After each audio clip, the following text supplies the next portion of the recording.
Mira, la salud en Puerto Rico no es un derecho constitucional. Sin embargo, el derecho a la vida sí es constitucional. Sin embargo, existen leyes como la ley de nosotros, que es la ley 194 del 2000, que es la Carta de Derechos y Responsabilidades del Paciente, que lo que hace no es otra cosa que otorgarle un derecho al paciente, valga la redundancia, en diferentes puntos. Por ejemplo, básicamente pues es acceso a servicios de salud, a que no se le niegue ningún tipo de servicio, y tiene un derecho a venir a esta oficina a querellarse en caso de que él entienda que no ha tenido un nivel de alta calidad o que se le ha denegado el servicio. En la medida en que la ciudadanía no tenga, que dependa el acceso de la ciudadanía a los medios, a los sistemas de salud, que dependa de la cantidad de dinero que tenga la persona, y que tu sistema y que tus servicios de salud tengan la calidad dependiendo de cuánto dinero o cuánto tú puedas pagar, pues tenemos un grave problema. Es decir, que se han hecho reformas, llamadas reformas de salud, pero lo que uno ve, particularmente la gente pobre, es que realmente no están recibiendo servicios de calidad. E incluso aquellos que los reciben, hay gente que no los recibe. Yo entiendo que un estudiante debe tener como derecho lo siguiente. Primero, el tener acceso a una educación elevada y a una educación de calidad. El que se le permita expresarse su pensamiento de forma libre, de forma serena, de forma pausada y crítica. Y por último, el que no sean discriminados por ninguna razón. En Puerto Rico yo tengo mis reservas en esos derechos, si se están cumpliendo o no. Todos los gobiernos, indistintamente del partido político que esté en el poder, tratan de que eso sea lo primordial. El problema aquí es que se difunde que se está dando ese derecho como Dios manda, pero sabemos que hay unas carencias en unos servicios básicos a muchos estudiantes. Nuestro sistema educativo es grave y claro, y ahí somos responsables no solamente el Estado, ahí somos responsables toda la ciudadanía, porque nosotros hemos abandonado el derecho a la educación. La ciudadanía, en la medida que adquiere un poquito de recursos, colocan a sus niños en la escuela privada, cuando lo que deberíamos aspirar es que no tengamos que tener escuelas privadas, que todas las escuelas públicas provean la educación de calidad a la que tienen derecho, a la que tenemos derecho todos y todas. Es una educación de abandono, ¿no? Yo creo que el ejemplo de los % de personas de sectores escolares es un signo vital de cómo la educación, el sistema educativo ha abandonado a los estudiantes y a los jóvenes en su sistema. Así que es un sistema que, aunque tiene una crisis bien grande, por otro lado también tiene unas historias de éxito muy valiosas.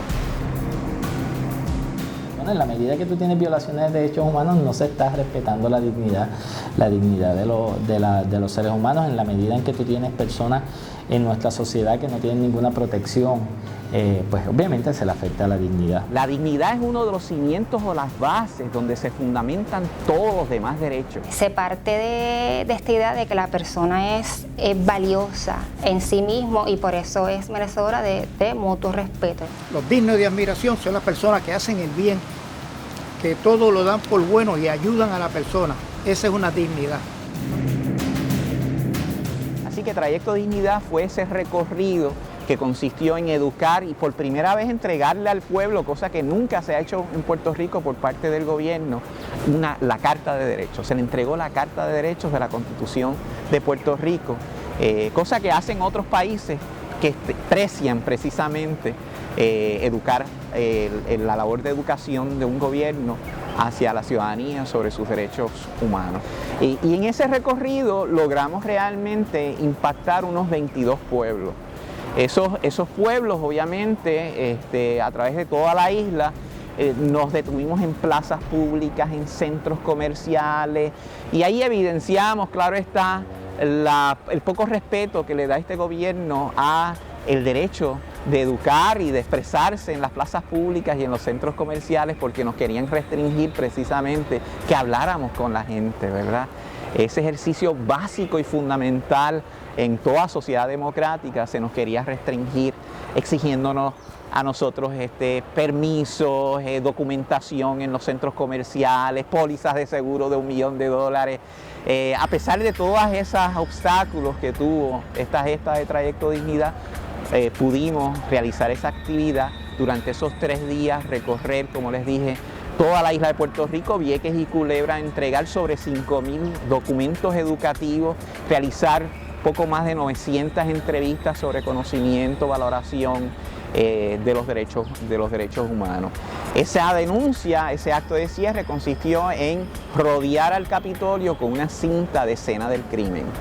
Y allí hicimos esta manifestación pública donde denunciamos todas estas violaciones de parte del gobierno en menosprecio a los derechos humanos y con el propósito de levantar esa voz, ¿verdad? Y esa conciencia entre todos y todas de que sobre todo a quien le corresponde defender y exigir porque se cumplan con los derechos humanos es el pueblo. El Proyecto Dignidad vino por una parte, en primer lugar fue esta recopilación de información y estadística, ¿no?